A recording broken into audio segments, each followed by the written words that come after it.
ரூத்தின் மனத்தாழ்மை, தன்னடக்கம், சிறுமை தான் நினைத்திருந்தால் நகோமியை விட்டு தன் சகோதரி போன பாதையிலே போயிருக்கலாம்.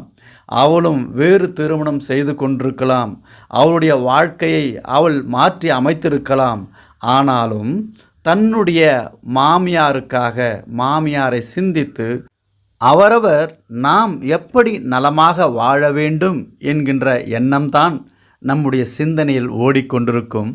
ஆனால் ரூத்தோ தன்னை தாழ்த்தியவனாய் தனது கணவன் இல்லாத போதும் தன்னுடைய மாமியாரோடு வந்த அந்த சிறுமையை பாராட்டியே ஆக வேண்டும்.